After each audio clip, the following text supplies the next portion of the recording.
Good evening and welcome into the Pacers Podcast Show. I'm Kyle Newman, your host. And I'm Rhett Hensley, your co-host.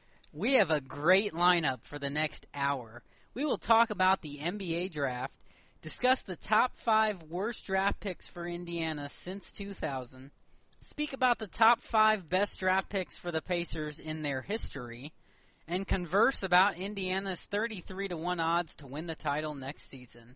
Rhett Hensley, good evening to you. 18th Pacers Podcast Show. Moving right along. How are you doing tonight? Oh, I'm doing just great. You know, a little late. It is a little late. You're a night owl. I sometimes am. I'm a night owl. We have to do it tonight, folks, instead of tomorrow because of obligations that we have tomorrow. So we're going to bring it to you early. But by the time you get to it, it'll be tomorrow. And it's actually already tomorrow, Eastern Time, which is Rhett right now. And Rhett, you seem awake. I seem a little awake, you know. I'm kind of tired, but I'm hanging in there. What about you? I feel great, all right? Well, fantastic. I feel wonderful. I come from my job at Dick's, and I feel great. Because I love Sporting working goods, there. People. That's Let's right. clarify that. Sporting That's right, goods. Dick's Sporting Goods. That's right. And I played golf today, and I was feeling good about that. The putter's back. Rhett, I'm coming for you. We've talked about this, but it gets me pumped. And so I go from that to work, and now the Pacers show. Yeah, I'm a little hyped. He's like a new kid. Absolutely. And we're here to talk Pacers basketball. And we are excited. We have a lot to talk about, so we'll get right into it. Rhett, the NBA draft is 2 days away, my time, now 1 day away, your time, and the Pacers have a big 11th pick. This could be arguably the biggest draft for the Pacers in the last 10 years, minus the Paul George pick. To have this high of a pick again in the first round, considering where the Pacers are at now. And as of right now, Chad Ford for ESPN is predicting that the Pacers will select Willie Cauley-Stein at number 11. I'm going to tell you right now, Red, I disagree with this, and I'm going to say I hope not. What about you? Tell you what, I will be frustrated if that happens, but I will continue on with Indiana Pacers because I have confidence in them. But in my own personal opinion, I don't think that he should be taken by us. Why? Why not? Well, for the simple fact of he's not an offensive player, and I think that right now the Indiana Pacers, they're roughly in – I think they were like 27th in the league in scoring last year. And not only do they need defense, but they need offense too. And they need some help. So, you know, Frank the Tank Kaminsky. I think that he can get the job done. Or Miles Turner.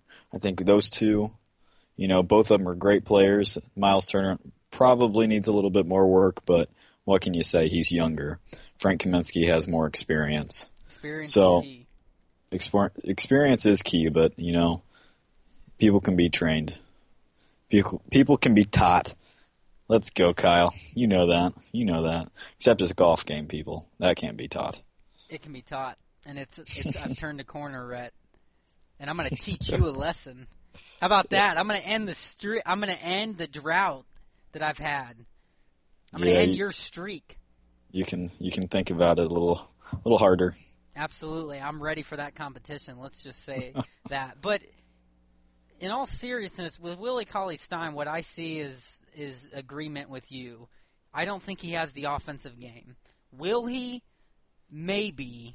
But I kind of picture him being a Nerlens Noel type of guy out of Kentucky. Not real great offensively, and you wonder about, can he stay healthy? In fact, Rhett, he is injured. Wrist injury. That is true. That is true. He has a fracture. Yep. That's right. So that affects it in itself right there for the Pacers, I would think, now they would really have to think about that. Do you really take the chance on a guy who now is already injured and what he carries with him with his game? Now, let's make no mistake. He is a great defensive player, an absolute beast on defense, just like a Roy Hibbert has been for the Pacers. Willie Cauley-Stein is a paint protector. But, Rhett, is that enough when on offense the best you'd be looking to get out of him is maybe dunking? I mean, I think that's a Roy Hibbert type of situation right there. And we've seen how that panned out, great defense, but the Indiana Pacers need more than just defense. And I would say that Roy Hibbert has his game obviously more developed in the NBA now, but has much more offensive talent than even Willie Cauley-Stein. So and he's come a long way. Now, when Roy Hibbert first came out into the NBA with us, then I think you can make that comparison because Roy Hibbert had a lot of work to do with his footwork. And maybe that's the type of guy that Willie Cauley-Stein is. I saw a lot of him at Kentucky, unfortunately, and basically I wasn't impressed besides defensively. That's what I got out of the situation. Now, he's an Energizer bunny. He does get hyped. He plays with a chip on his shoulder. He has a bit of a temper, but he also has a bit of a selfish mentality with his teammates and coaches, and I saw that a lot. And you have to wonder, how would that gel with Indiana? And I just think, Rhett, that the Pacers could get a much better for-sure player at number 11 that would be a solid player for this team going forward. And I'm going to tell you right now, I've been saying it for weeks, it's Frank Kaminsky, baby. Center from Wisconsin. It needs to be it. He's a few spots behind the Pacers right now being projected in most of the mock drafts. A lot of them having him going at number 14 to the Thunder. But that's close enough, Rhett. And even if you look at the players ahead, right behind Willie Cauley-Stein, in between Frank Kaminsky, Bobby Portis, Miles Turner. We talked about both of them. I'd take either of them over Willie Cauley-Stein. Then you look at a couple players ahead of Indiana that have been mentioned. Stanley Johnson to the Heat, Cameron Payne to the Hornets. I like both of those players. I'd take Cameron Payne over Stanley Johnson. I saw a lot of Cameron Payne. Solid point guard.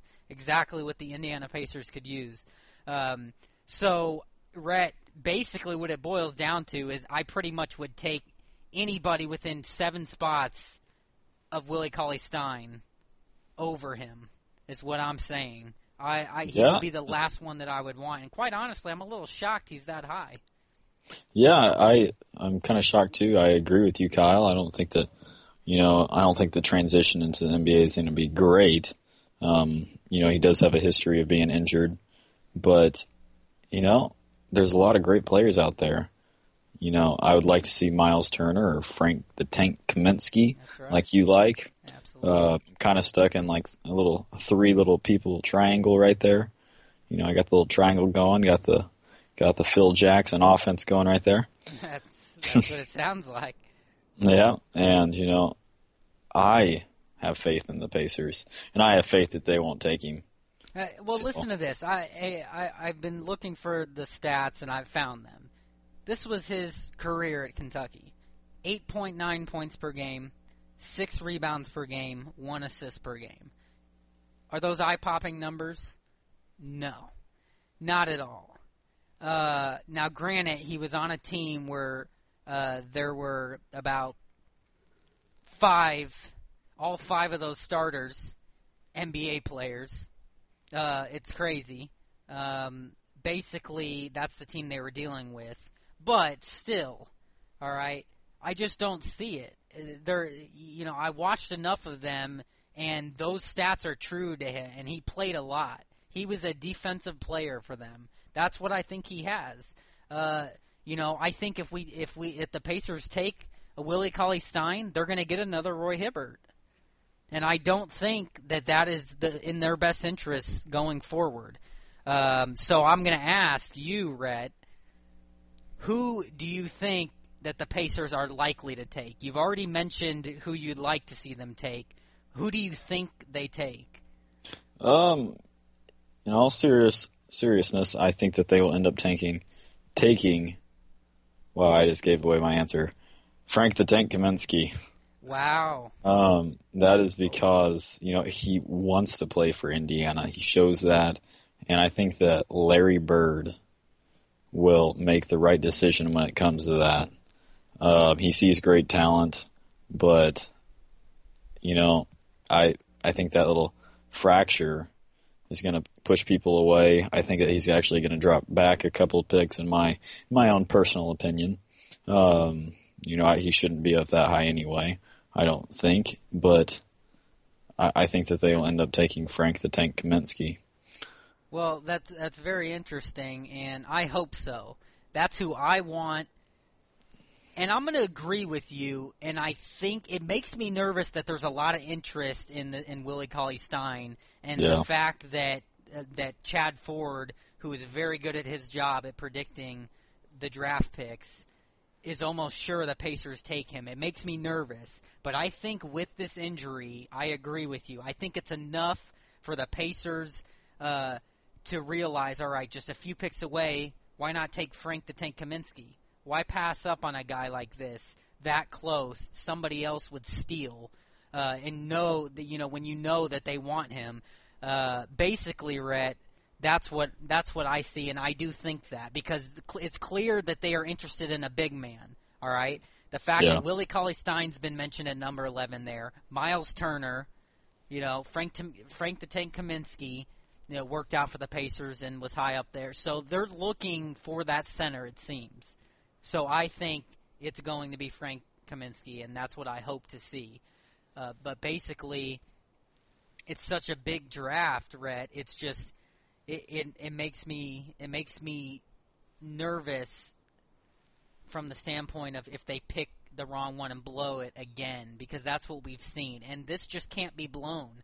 Of all the picks, the Pacers cannot blow the 2015 NBA draft with an 11th pick, with as loaded as it is. And they've been spending a lot of time. The pre-draft workouts help with that. I hope that they've got it right on their board. Let me just say this. This is what Cauley-Stein is projected. There's a 5% chance that he will be a superstar.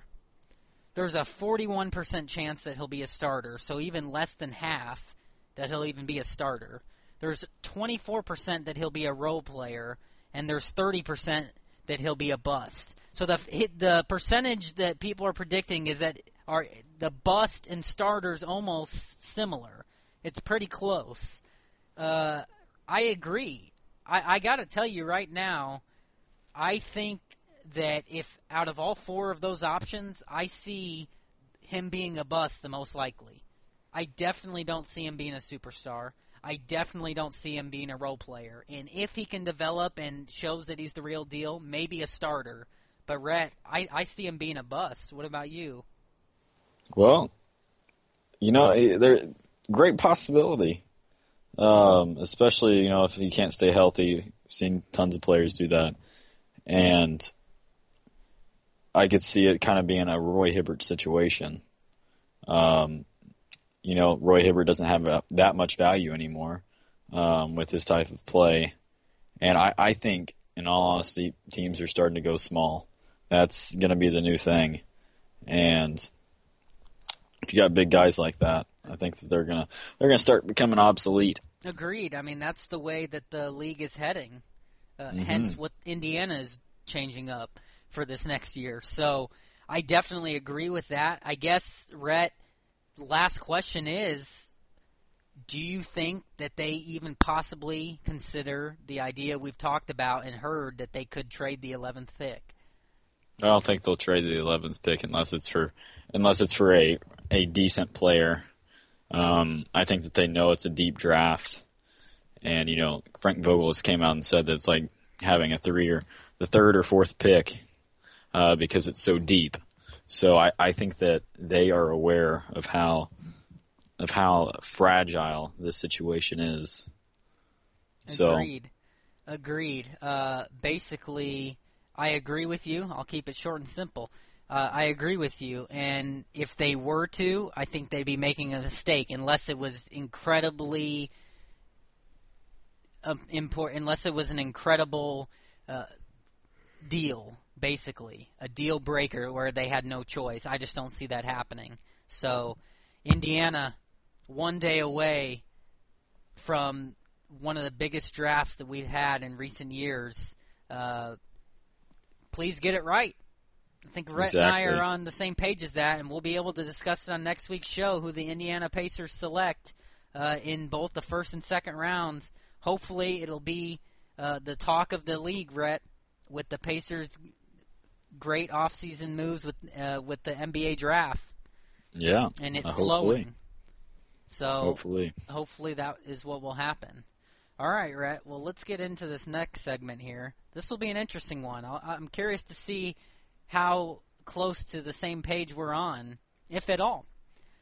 So let's talk about the top 5 worst draft picks for Indiana since 2000. I say in the last 15 years because there's been at least 5. So basically, we've just talked about how they've struggled in the draft recently. It's kind of a perfect transition into this segment. Let's talk about the top 5 worst, Rhett. I'm going to start with you. Give me your number 5. Well, I'm going to butcher this name. I'm going to tell you that right now. Try your best. I will try my best, but don't laugh. All right. Primoz Brizek. Hey, it's awesome. We have one of the same guys, different it happens. It does. Go ahead. Well, the guy couldn't play for crap. Played 62 games in 3 seasons and averaging 1.8 points a game and 1.1 rebounds in 5.5 minutes. The guy's, I believe he was 7'2", 255 pounds, roughly. What does that sound like? Sounds like the big man Roy Hibbert himself. That's just pathetic. But, he was just not a good fit for the Indiana Pacers. That is for sure. No, and I got to be honest with you. I'm a little surprised at where you had him. That just right from the get-go, we're going to have a little disparity in our top 5. So it's going to be interesting with the order here. I'm not happy. Oh boy. I had to put this, Rhett, at my number 5. Okay. But I know what it is. I know what it is. I think that it is worthy of it. It was close, but I did put this man in here. As much as I loved him, I have to put him in here. And his name is Tyler Hansbrough. Man, I'm going to tell you right now that I accidentally switched him out. Tyler Hansbrough was supposed to be my number 5. This guy was supposed to be my number 4. Really? Yes. That is interesting. I messed up the order on accident. Okay, all right. Then that makes a little more sense. All right, let me say this before I explain. I loved Tyler Hansbrough. I loved the way he played. I loved the effort he gave. He was relentless and feared nobody. It was great, and he was a spark plug, much like a Lance Stevenson. I think you would agree with this. He came into the game and would give 100%. And give great effort. Oh, yeah, more than 100%. And that it was a beautiful thing. But I have to put him in here because his numbers declined as he was with us. And, yes, a lot of that had to do with his role being diminished when the Pacers got David West. But they did decline, and he wasn't all that great on offense. He was good on defense. He was relentless and scrappy. But on offense, he had a jump shot, but it was very inconsistent. It was about 15 feet max, and that was one of the issues with him is he could be hot or cold. But basically, in his first year with us, he only averaged 8.5 points per game. His second year with us was his biggest year, the year we drafted Paul George. He had 11 points. That was the highest average of points per game that he had for us in the Pacers uniform. 11 points per game, 5 rebounds per game. So, solid. But from then on, it went downhill. 9, 7, 4.9, 3.6, and he was gone. Actually, I'm sorry, the last two that I mentioned, 4.9, 3.6, those actually were in Toronto. So when he was with us, he had 8.5, 11, 9, and 7. So he declined after his prime year in 2010, 2011. That's why I have to put him in there. He did play well in that year in the playoffs. His career high with us at 11 points per game in that 2010-2011 season. In the playoffs, he averaged 11 points for us, 5 rebounds, an assist. So I think that came off him being hated by everybody, especially Chicago fans, and that just fueled him even more. It might have been, but Rhett, that's why I have to put him in there, is because he declined in 4 years with us and then was gone. I'd have to put him in.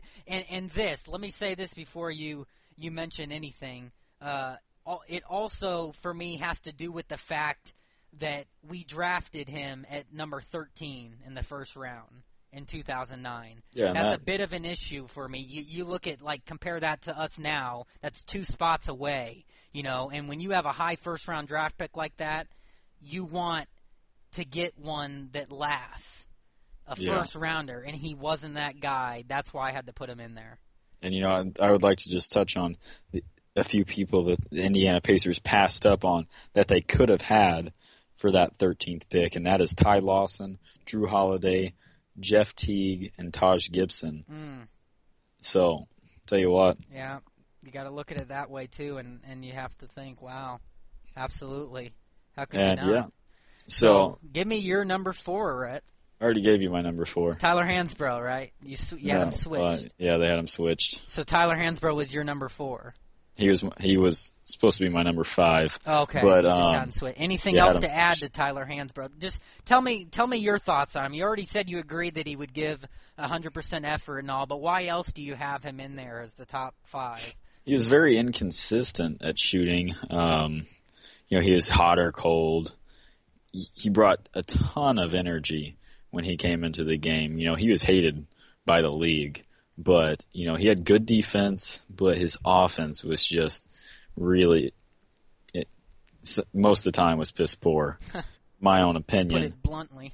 Yeah, but, seeing that the fact that they passed up Ty Lawson, Drew Holiday, Jeff Teague, and Taj Gibson when he was the number 13th pick, that really just itches me. Tough. Yeah, I agree. It's understandable to be upset with that. So we're pretty close there and agreeing there, but we aren't with that with Brezek that you mentioned.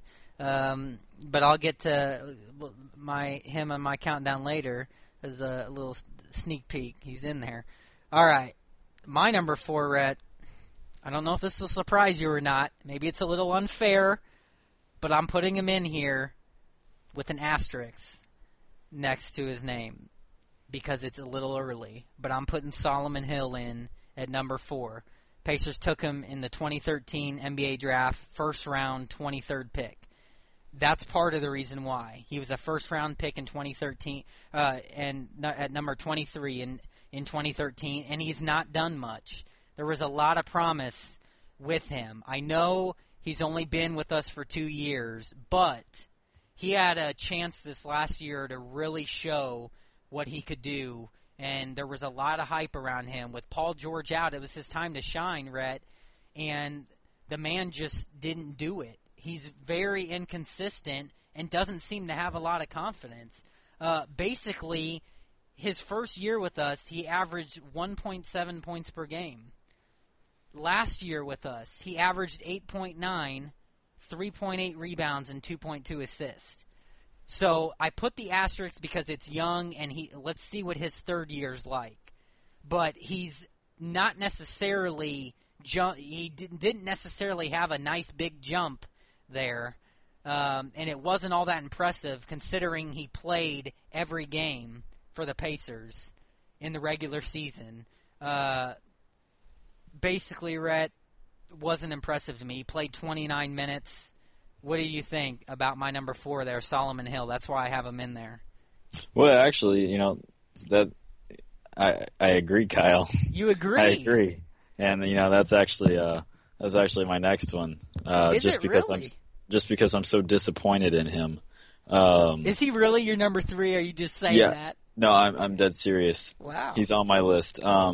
But the fact that, I had high hopes for him coming into this season, and he let me down when he said he was coming in and he was going to perform to a Paul George level.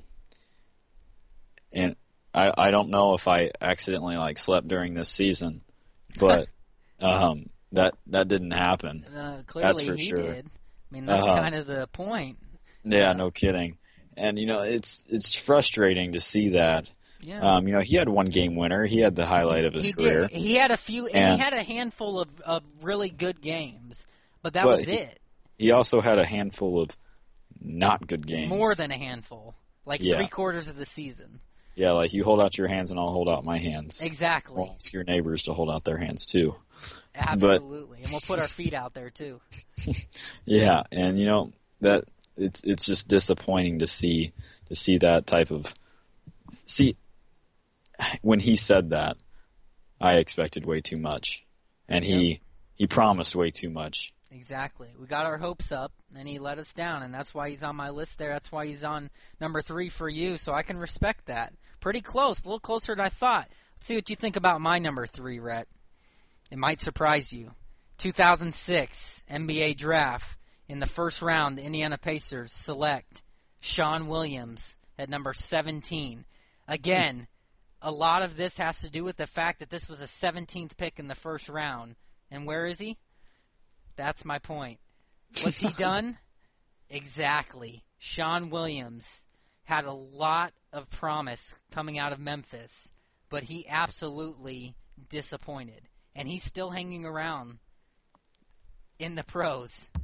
But he's had his stints in the NBA. He's had his stints across seas. He's still currently in the NBA with the Bucks. But basically, Rhett, the thing with him for me is he played 2 years with us. A 17th pick in the first round, he played 2 years. How about these stats? First year, 3.9 points per game, 1.8 rebounds per game. Boy, doesn't that sound like a first-round pick. How about the second year? Surely more improvement, right? 6.7 points per game, 2.7 rebounds per game, not even an assist per game. That's my case right there. Sean Williams, bust. At number 3 for me, Rhett. Like a thin balloon. That's right. Pop. Goes so who is your number 2? My number 2. My number 2 is Fred Jones. That was the creepiest laugh I've ever heard. And I can't believe you are putting him on there. Oh, man, is that disrespectful. Oh, we disagree. Okay, go ahead and tell me why. He had he averaged 7.5 points a game in 7 seasons. He was not, in my own opinion, Kyle, you have yours, I have mine. We can't really tell who's right or wrong in this type of situation. No, but it's a beautiful thing about, we love. Yeah, and we like our opinions. We like our opinions. We do. I just want to know why. Considering the team he was on, come on, why? Just tell me why. Fred Jones, and I say it, I have a lot of passion. I loved Fred Jones. That's why. I thought he was a great guy on and off the court. And with the Thug team, he was not one of them. That was why, Rhett. All right? I'm gonna tell you who they passed up on in this situation that really just irks me sideways. And he had decent stats, Rhett. He did not. 7.5 points he registered total in his career. 2.3 assists, 41% shooting. All right, Carlos Boozer, and I'm a Carlos Boozer fan. Okay, so he says it because of Carlos Boozer. Listen, I'm a Carlos Boozer fan, buddy. Here's why I completely disagree. I already told you a couple of reasons. When Reggie Miller's last year, Fred Jones took on that point guard role, very necessary, and averaged almost 11 points per game for the Pacers. The next year, just just a point less, 9.6. All right. I love it. Did you mention his first 2 seasons? 1.2, 4.9. Fine. All right. But really, worst pick. Okay, if there was any reason I could give it to you, I just liked Fred Jones. But if I could give it to you for any reason, it would be because he was a 14th pick in the first round. Yeah, I mean, it was, as you said, now I'm going to quote you, Kyle. For that low of a pick, for that high of a pick, you got to get somebody good. You do. So I can understand it. I can understand it from that aspect. And Carlos Boozer had a pretty good career, and Tayshaun Prince didn't have that bad of a career, and he was one of them that they passed up on. Tayshaun Prince. Yeah. Absolutely. Yeah, and I could be compared to Tayshaun Prince, but Tayshaun. Yeah, total butchered it. But I just see 14th pick. You gotta have a good pick. All right. So you mentioned Carlos Boozer and Tayshaun Prince. All right. Yes. That draft was not loaded that year, though. Those are like the only other 2 players. All right. And when you look at it, okay, Tayshaun Prince has had a solid NBA career, but he played on great Pistons teams. And and that's the other thing. All right, Fred Jones only had 4 years, so and then again, you can look at it the other way around. All right, well, he didn't stick with the Pacers, and he was a first-round pick. You're looking to the future. You'd expect that man to stay. I can understand that, but the draft was not loaded. You look at it like, all right, Carlos Boozer. He's hanging around there. He had his good years in Chicago, played on good teams. Oh, he had his good years in Utah. He had his good years in Cleveland. He's hung around. So 2 other players. All right, I guess. He's out of his prime, and he's still averaged more than Fred Jones did when he was, I guess you would say, in his prime. Well, let's just say that we're going to agree to disagree on Mr. Fred Jones. Wish he would have stuck around in the Pacers uniform longer, maybe proven himself. But basically, my number 2 is different than your number 2, clearly. And that is a man by the name of David Harrison, who the Indiana Pacers took in the first round in the 29th with the 29th pick in 2004 out of Colorado. Let me tell you about David Harrison. Again, he's on there at number 2 because the Pacers took him in the first round. And basically, he was with the Pacers from 04 to 08, and he averaged 6 points per game his first year, 5 points per game his second year, 3 points per game his third year, and 4 points per game his fourth year, and that was his career in the NBA.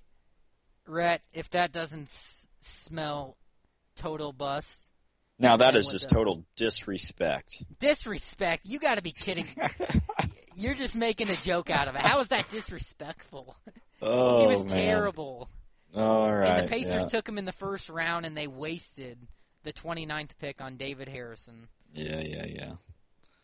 You got to be nice. Are you going to agree? Tell me you liked David Harrison? Do you want me to give you my first pick? I mean, that's what we're going at, right? I want to know what you think about David Harrison and why you think it's disrespectful. Should I move on to my first? No. I want to hear why you think David Harrison is a disrespectful. I think that I need to move on to my next pick. Wow. You stubborn son of a gun. All right. Well, clearly he didn't think it was disrespectful. He just doesn't want to admit it. Go on. What is your number 1 first pick for the worst draft pick for the Pacers in the past 15 years? My number 1 is David Harrison. Okay. Well, I guess I can understand. Got me. Got me there. Then I can respect it a bit more. Yeah, this is a class. This is what I'm thinking in this situation. Not just because he was a bust in the NBA, but having a player on this team disrespecting the Indiana Pacers jersey with his off-court issues. Absolutely. I don't like that. Good point. And I don't want to take that. He played 4 seasons for the Indiana Pacers, averaging 5 points. You know, he was involved in the Malice of the Palace brawl. Yes, he and, was. You know, he was charged with assault and battery. Yeah. But I can see that. But he also had other off-court issues involving marijuana and other types of drugs. And the bottom line is he was a terrible player, and the Pacers took him in the first round. Exactly. And I don't want a player that's going to come in here and waste the Indiana Pacers' time, wear that jersey when they're going to disrespect it by having off-the-court issues. Same thing with Chris Copeland. Not happy with that, but he made a mistake, which exactly. But he kept making mistakes, and he kept getting worse.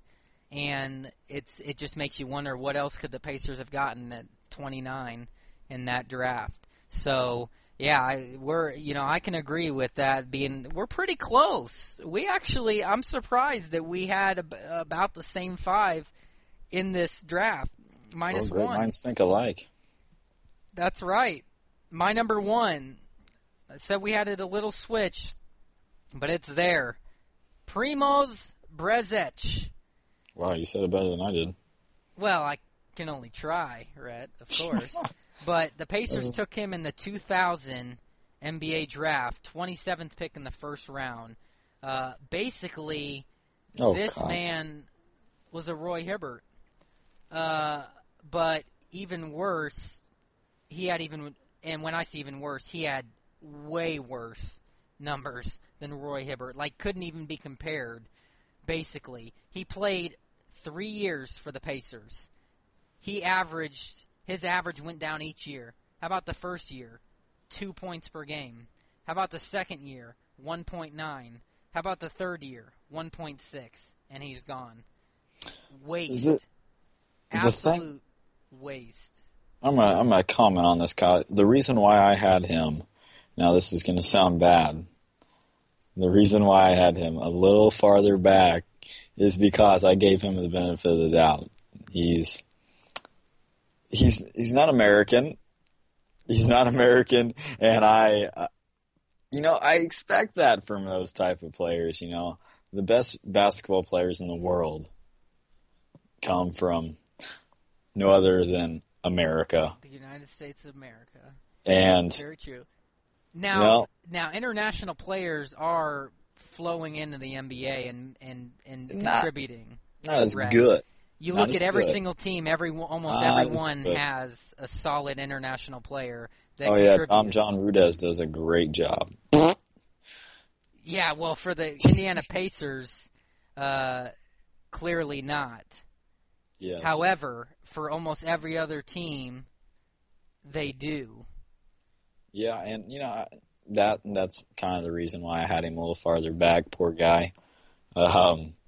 But it's a total different world.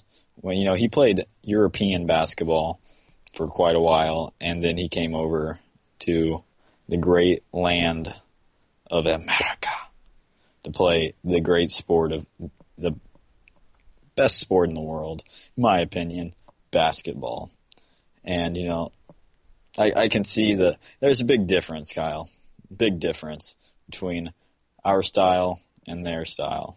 There is, and some players adjust really well. And some players come over here and make a big difference and are all-stars and will be Hall of Famers.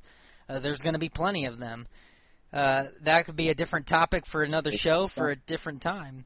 But he was not one of those great international players who made a difference in the NBA. And it's worth mentioning he only played 22 games his first 2 years for the Pacers, and then in his third year, 18. Yeah. So, injured clearly, but also not the player the Pacers expected in the first round. This is an example of how much the Pacers have been struggling in the draft in the past 15 years, which is why we put such an emphasis on this draft tomorrow night. The Pacers cannot get the 11th pick in the draft wrong. This could be the potential next Reggie Miller pick. You never know. Exactly. That's how big it is. The Pacers need to get it right. And we've just mentioned 5, Rhett, but there could have been some other ones, especially if we extended into the second round that the Pacers have picked. Done a very poor job, bottom half of the league in the draft, no doubt about it, in the past 15 years. So that's our top 5. We're pretty close in agreement. Not bad. Let's move on to our next segment here. This will be another interesting one. I wonder if we're going to have similar players here. But let's go ahead and talk about the 5 best draft picks for the Pacers in their history. This made it a little more challenging and interesting. We made it history here, not the last 15 years. I was curious, mainly because I had to go back to our favorite player. But we'll get to that. Let's get the 5 best, Rhett, and I want your number 5. Start it off. I like how I have to go first. I do, all right. too. Yeah. Well, my number 5, I don't know if you're going at this. I don't know. It's going to be interesting. It's going to be interesting. I put Danny Granger as my number 5. Oh, boy. I will say this. I think it's a little disrespectful, I'm glad you put him in the top 5. I was leaning between 4 and 5, there you that go. area. I but can respect that more. Yes, but, he was a great player for the Indiana Pacers, and, he's really what sparked everything for this future team, in my own opinion. He was the star that took over a team that was awful. Yes. When Reggie Miller retired and the Thug team broke up. It was Danny Granger. Amen. And, that right there is what really just caught my eye with him. And at least I put him in the top 5 because he deserves that. He does. Absolutely. And great numbers. He was a leader of the team, and, he wasn't like a LeBron James, but, he stuck with the Indiana Pacers for that long because he loved Indiana. That's right. He sure did. And I'm glad that you were respectful toward him and put him there. I can agree with that. Now, so we're fairly close. I was on the edge, the verge with 5 and 6 here. But because it was top 5, I put him in here. Antonio Davis, I have in at number 5, just ahead of Dale Davis. Look at the Davis guys. But I have Antonio Davis in there for the Indiana Pacers for the simple fact of the man played 6 seasons with the Pacers. He averaged 9 points per game.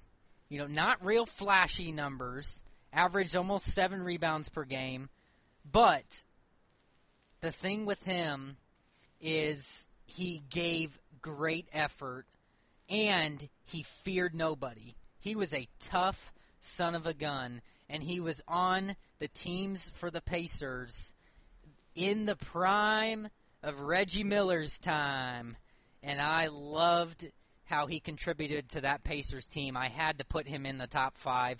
Dale Davis, I could go either way and switch, both of those players, I can really go either way to have them and be happy. But I did put him because of that in, and because he was a mid-second round pick versus Dale Davis. He was the 13th pick in the first round a year later.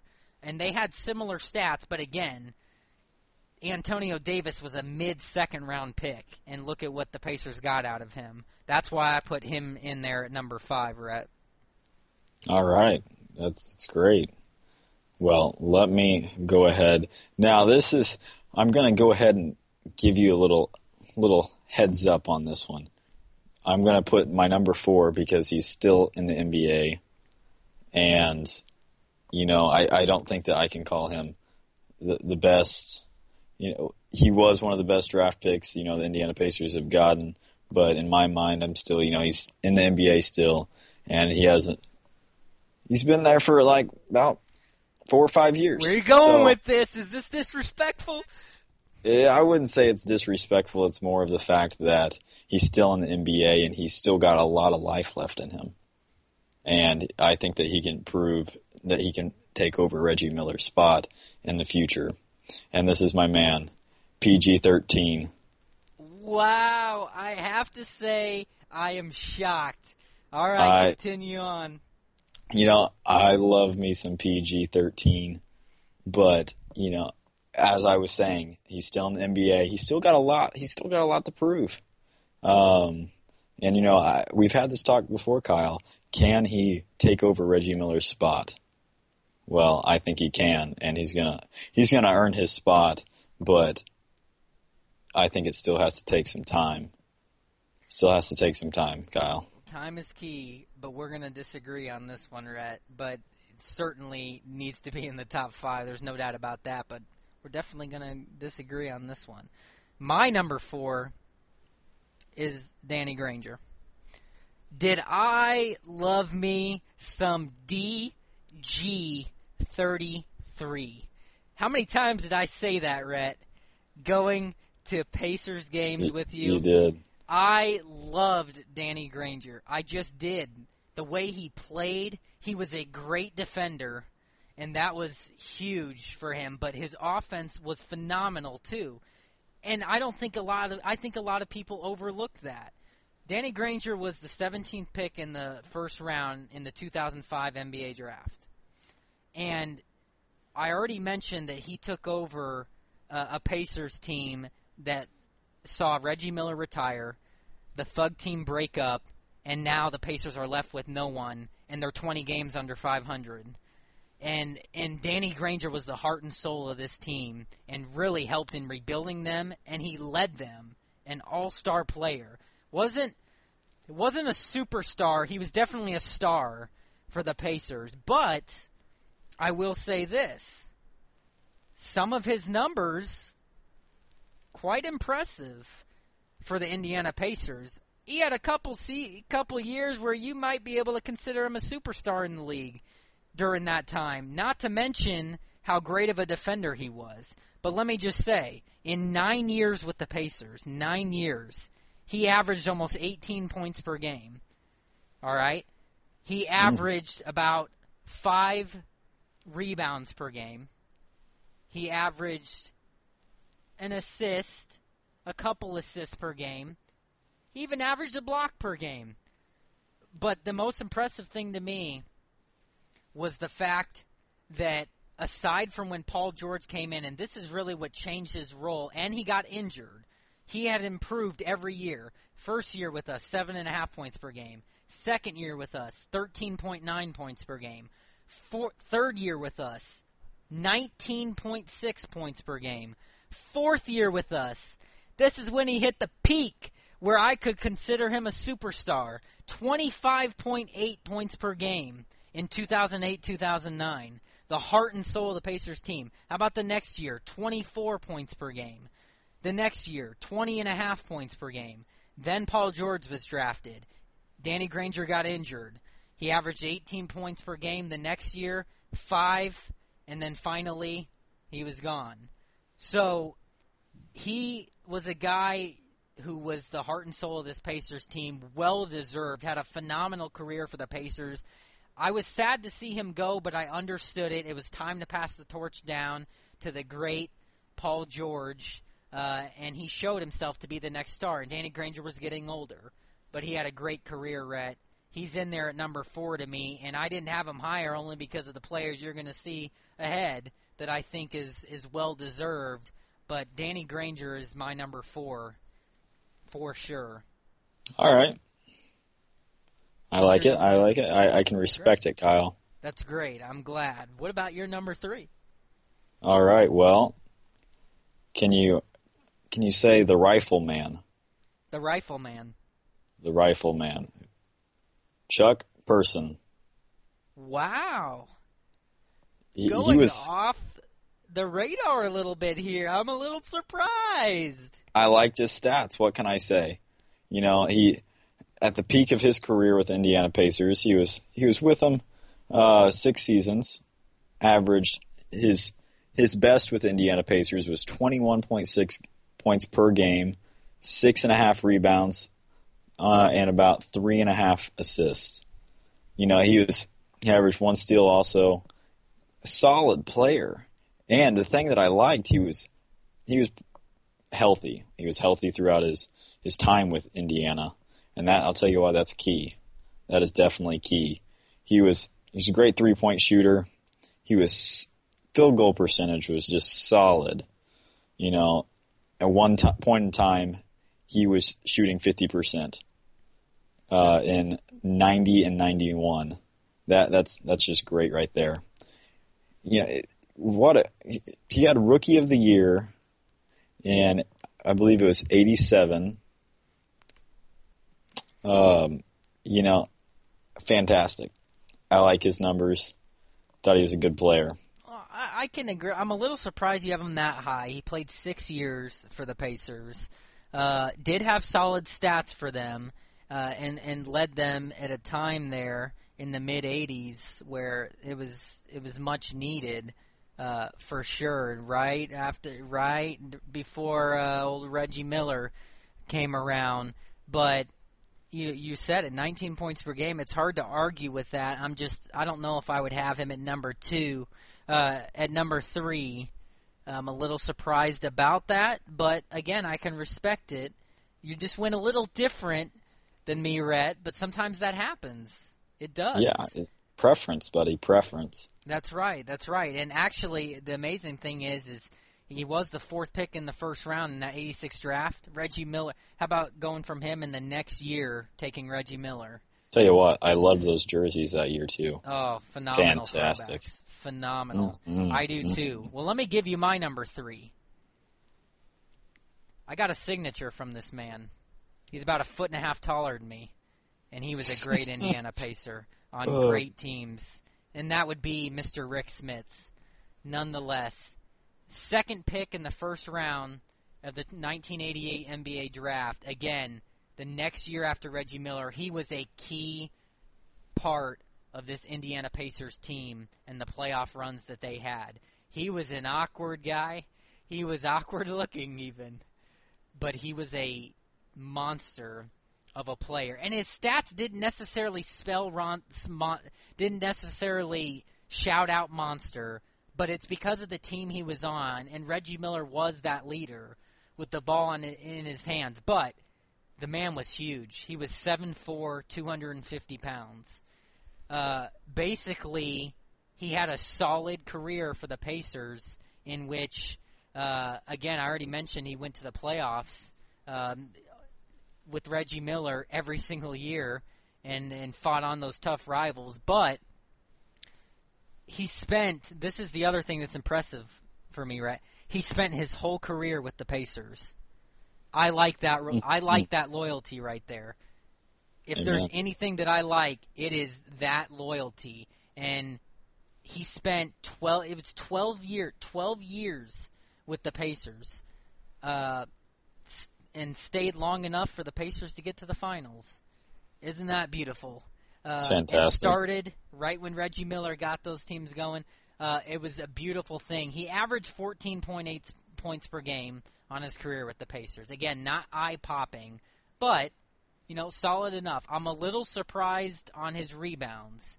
He did only average about 6 rebounds per game. And for a man that's that big, you should average more rebounds than that. But basically, he had a solid career. And the fact that he was an enforcer in the paint, he was a great defender, Rhett. He was a great defender. Clearly, his presence was key. And he hit some clutch shots, hit some game winners himself. Mr. Rick Smits, key contributor to the Indiana Pacers in their playoff run that they had. He's my number 3, Rhett. All right. I can respect it. I did not put him in my top 5. Disrespectful.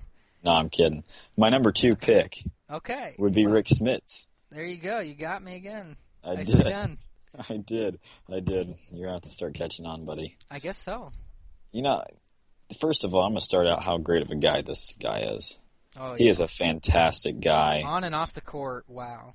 Good. The Duncan Dutchman. The Duncan Dutchman, that's right. What a great nickname. He's a great guy, and I love the loyalty. I love the loyalty. Nothing better than some loyalty. His numbers did not pop. No. But, he did have he made the All-Star team one season, which is good. And, he averaged 14.8 points a game and 6.1 rebounds. Now, the rebounds is kind of a Roy Hibbert number when you got a big guy that's 7'4". Yeah. The guy's a monster, buddy. The guy's a monster. Absolutely. But I love the loyalty. That's why I put him in my top 2, is because the loyalty and what he contributed to the team. He shared the spotlight. What can you say? Absolutely. He did. And I think we're both on the same page there. Having them switch is fine. I can understand it. Again, we had a couple of our switch, Rhett. I thought it was a little disrespectful what you did with the man Paul George, but I'll tell you this. I understand it. I can respect that you took the stance because he's still young, and let's see. But as far as top 5 draft picks, I don't care. He's been with the Pacers enough. My number 2 is Paul George, none other. It is Paul George. He is absolutely the second best draft pick in Indiana Pacers history. And he's proven it already with how he's led the Pacers. Unfortunate injury last year. But Paul George was selected 10th overall in the first round in the 2010 NBA draft, all right? Basically, the man has had a solid career to this point for the Pacers. He's averaged 15 points per game. Again, not eye-popping, but he was out all year last year. I was confident he would have approached 20 in this next year.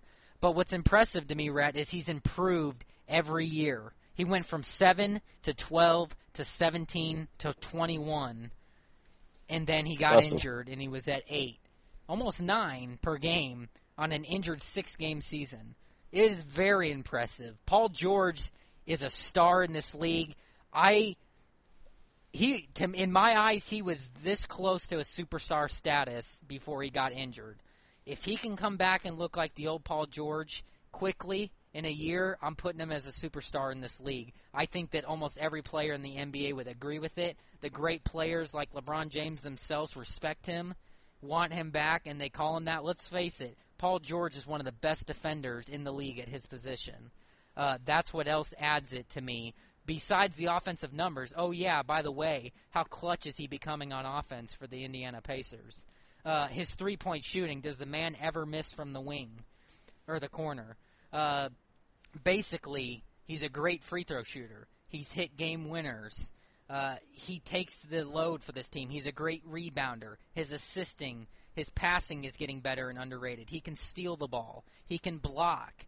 He does everything, Rhett. And, oh yeah, not to mention he's 6'9", 6'10", playing the small forward, soon-to-be power forward position for the Pacers. Nonetheless, PG-13 is in the top 2 for me, Rhett. Nonetheless. I can respect it, Kyle. I took the stance different than you in now. I just don't see him end up, busting. So I have to put him as the second best because it's a. I don't see him end up busting, but it's the simple fact that he's still playing in the NBA. He's really young, and I just got to put that in my personal opinion.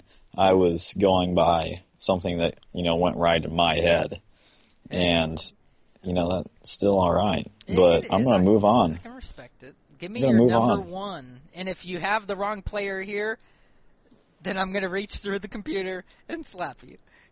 All right. Well, Vern Flemings. That's a good one. I wasn't going to let him get me that time, folks. All right. Can I get a drum roll, please? All right. Cut it. That's awful. I can't make that. I don't have sound effects right now. I mean, come on.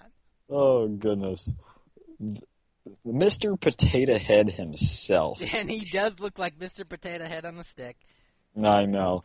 We're going to coincide. We're going to talk back and forth because it's clear we both have the same number 1. Reggie. Nonetheless, is the number 1, the superstar Hall of Famer that he was and is now as a Hall of Famer. Rhett, talk a little bit about Reggie Miller. What a fantastic career. This is the time that I loved basketball. This is the hardcore trash talk and smash mouth basketball that everybody loved.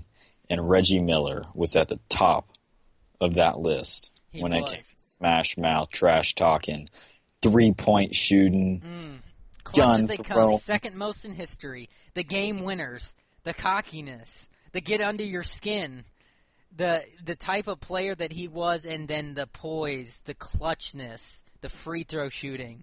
Unbelievable statistics, leading this team in arguably the toughest time in the NBA in history as far as tough teams and competition and rules go, Rhett. Would you agree with that?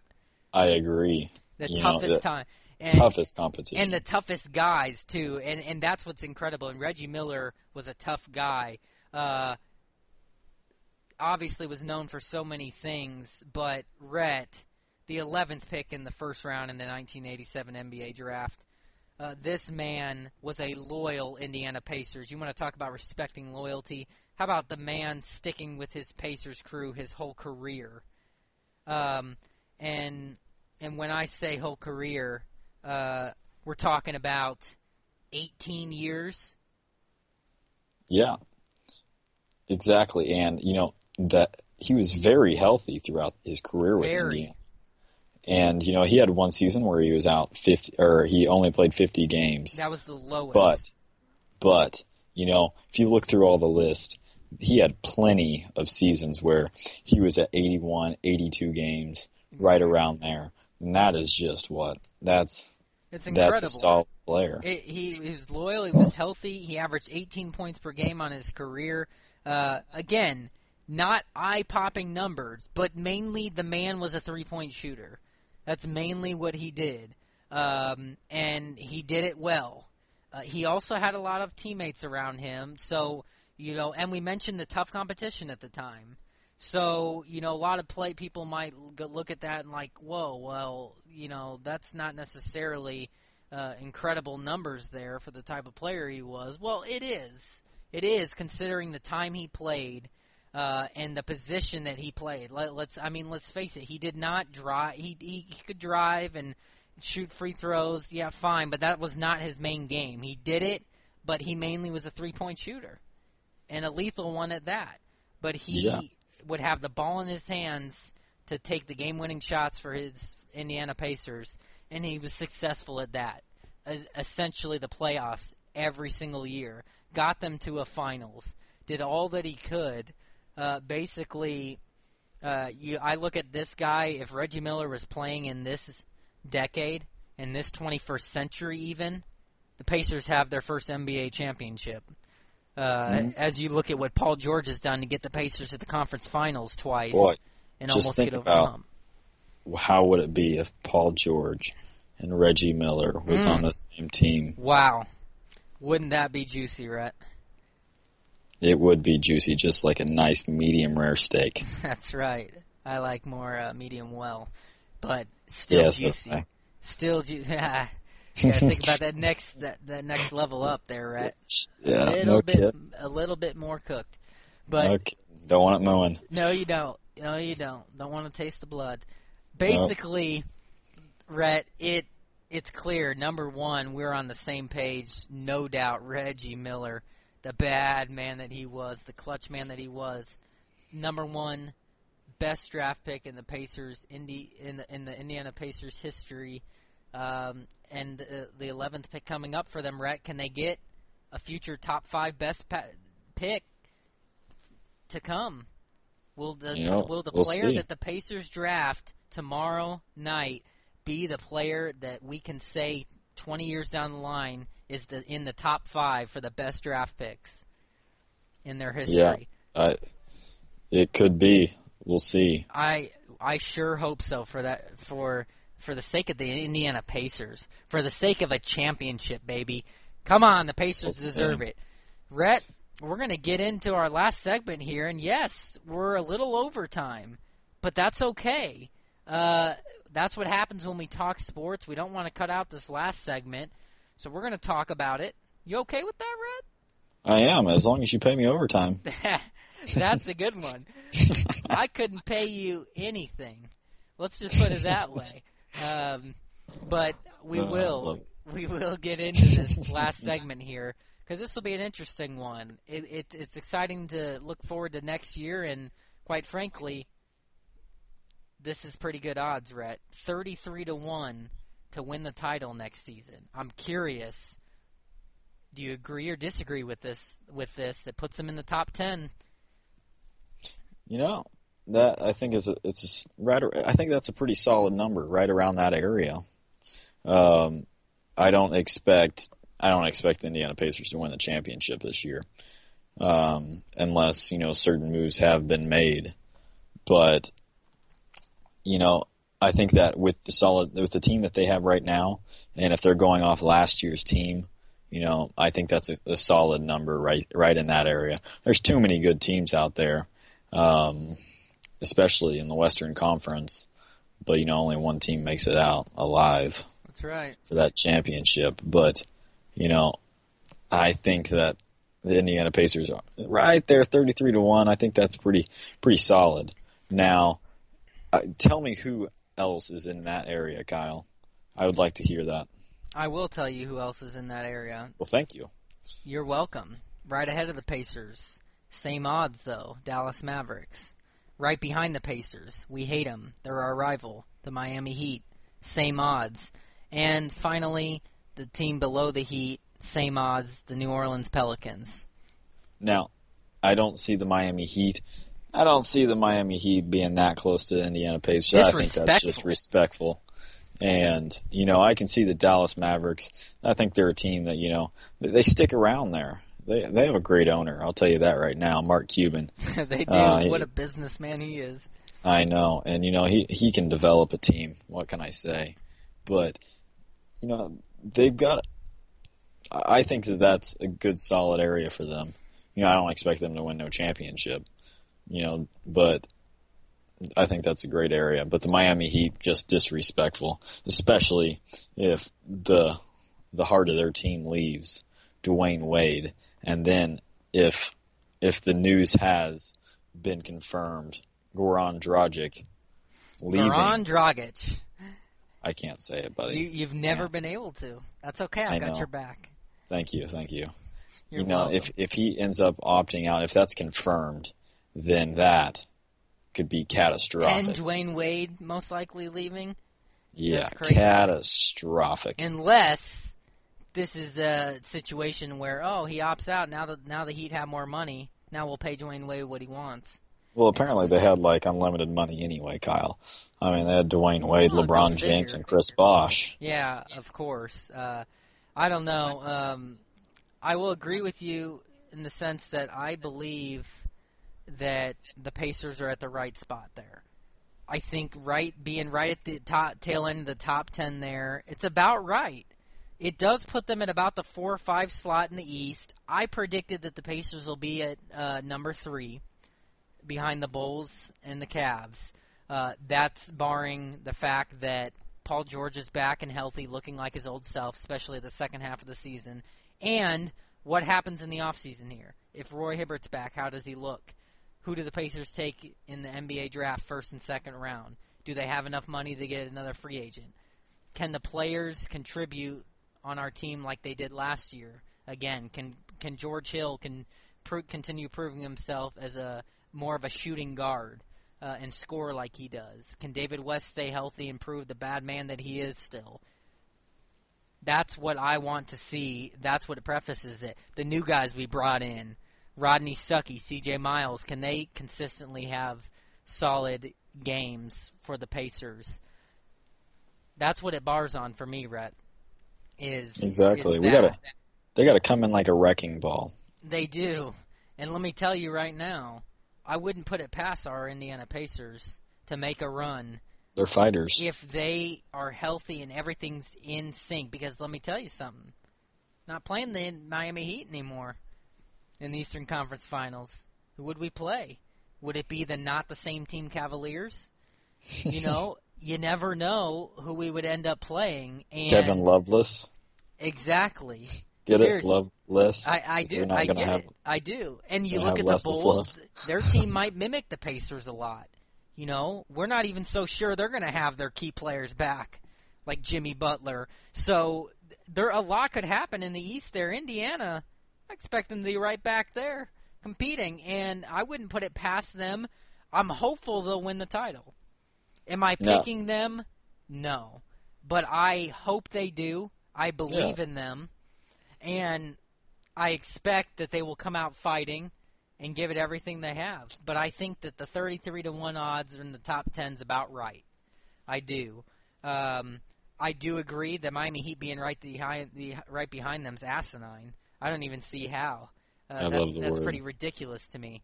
It is a great word. In fact, Stephen A. Smith should have a Word of the Day app.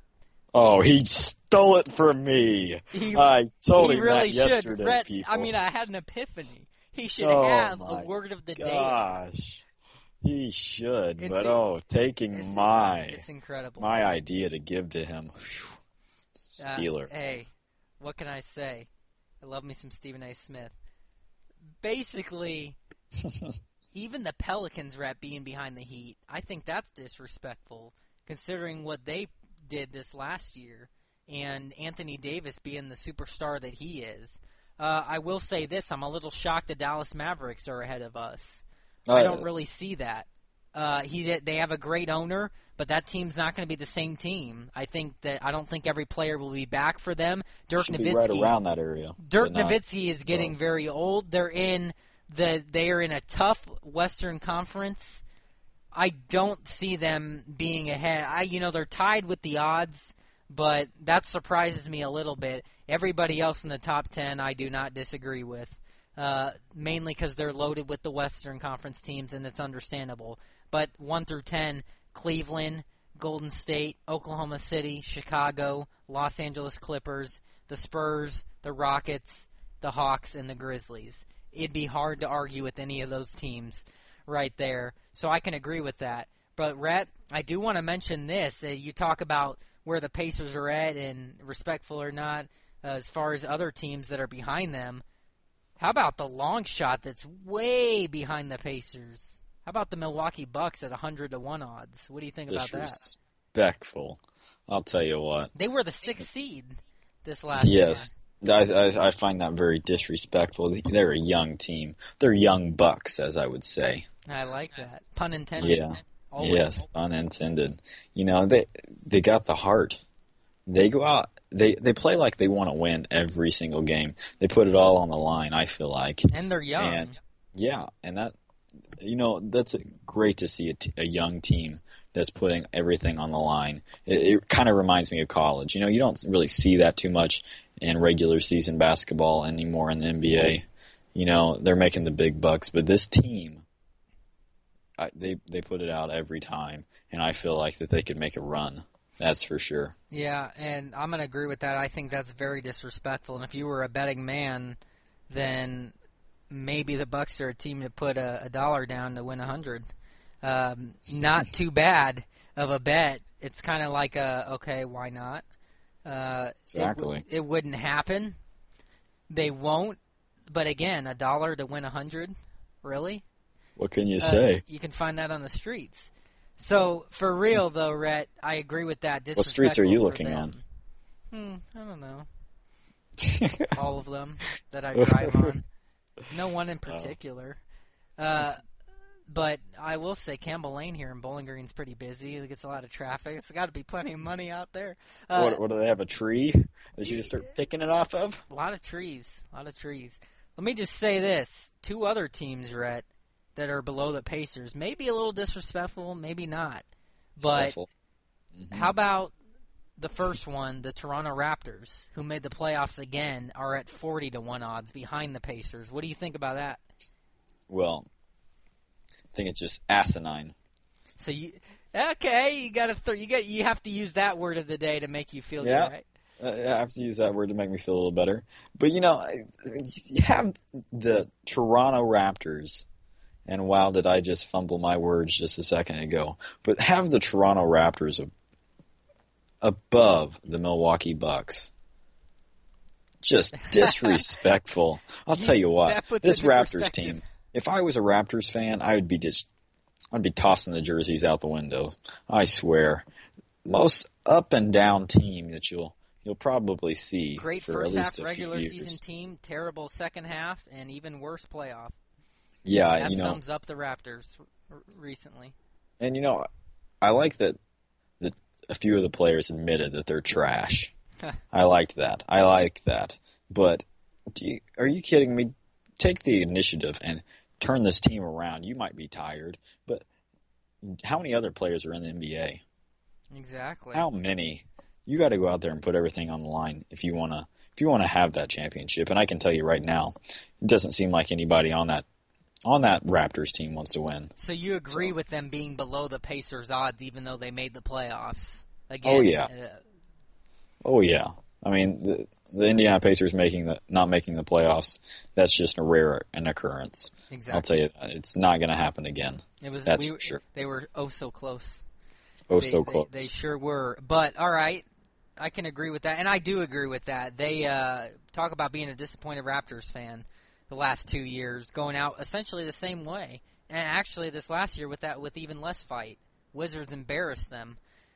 Basically, the Raptors, I already said it, great first half regular season team, poor second half regular season team, even worse playoff team in the first round. That's been the Raptors. So I agree with them being below the Pacers, considering the fact that Raptors probably won't even have the same team back next year. Also, they have quite a bit of selfish players on that team. So I just don't see it working out well for them, and I can agree with those odds. How about the second team, though, Rhett? We just mentioned them, embarrassed them. The Washington Wizards are below the Pacers for odds at 40-1. What do you think about that? Oh, boy. I think that we've seen the last 2 years that the Washington Wizards are for real. In business. Yes, and, I could put them, I would say that I would put them at 33-1. I would put them right there with Indiana Pacers. I think that the Indiana Pacers could smack them around. No doubt. Let me bring this up. Potential first-round matchup, 4-5 seed, Pacers-Wizards, maybe? I don't know. Could be. I tell you what, this Washington Wizards team has fought the Pacers hard. Yes, they have fought the Pacers hard. That playoff series was one nerve-wracking 7-game series when we were for sure this was our NBA Finals team 2 years ago. That was a phenomenal matchup. But I agree. I think they should be at 33-1 right there with the Pacers. I think that they are a solid team. Paul Pierce will probably be back with them. They have all those players returning. Could Kevin Durant go back home? I mean, a lot of things could happen with this team, but they're a solid team. There's no doubt about it. Should be higher than where they are, especially since they made the playoffs last year and made a run in the playoffs. But I agree with the fact that you said that they are a solid team, proving themselves that they're legit. So I like, though, where the Indiana Pacers are, Rhett. This draft that's coming up is huge. It's going to contribute a lot to it. Any last thoughts that you have as we wrap this show up? No, but, that was a great segment. I liked it. Enjoyed. Absolutely was. I did, too. It's always great when we get to talk Indiana Pacers basketball and have some fun, fully loaded segments that take us over time. Hashtag great sports. Hashtag great sports talk. Laughter is always... It's always encouraged, and it's a reoccurring theme. Exactly. It's absolutely true. And Rhett, we're going to have a lot to talk about on next week's show. A lot of big segments. One of them being who's new in the Pacers uniform. I don't know. You tell me. Well, I will tell you on next week's show. There's no doubt about it. But that's going to be something to look forward to. And then what else can happen in a week after the draft? It is worth mentioning. I just remembered this. Rhett, Roy Hibbert has 5 days. We remember that at the same time. Isn't that crazy? Roy Hibbert, he has 5 days to decide if he is going to opt out of his contract or not. How exciting. So we will have that to talk about next week, too. will Roy Hibbert be back in an Indiana Pacers uniform? Or will the Indiana Pacers be exploring a new free agent? Will he stay or will he go? Do. That's what will we're he stay or will he go? Oh! He's still awake enough. You got another hour in you, Rhett? No. Okay. Sure don't. Touche. Same here. It's getting a little late, so we will wrap it up there. To recap what was talked about on the show, we discussed the NBA draft. We talked about the top 5 worst draft picks for Indiana since 2000. We spoke about the top 5 best draft picks for the Pacers in their history, and we conversed about Indiana's 33-1 odds to win the title next season. That is all that we have for tonight. Thank you for tuning into our show. Feel free to leave any comments. Tweet and retweet the show at Kyle M. Newman, at Rhett Hensley, and at Indiana Pacers Talk.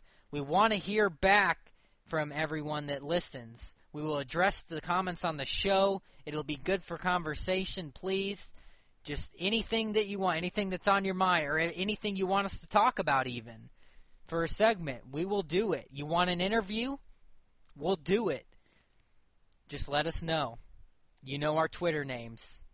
Absolutely. You know my YouTube channel. Get to it. Rhett, we're going to be back at it next Wednesday by 8 Eastern time. We're going to try and stay on the hour track, but we can get carried away with this great sports talk.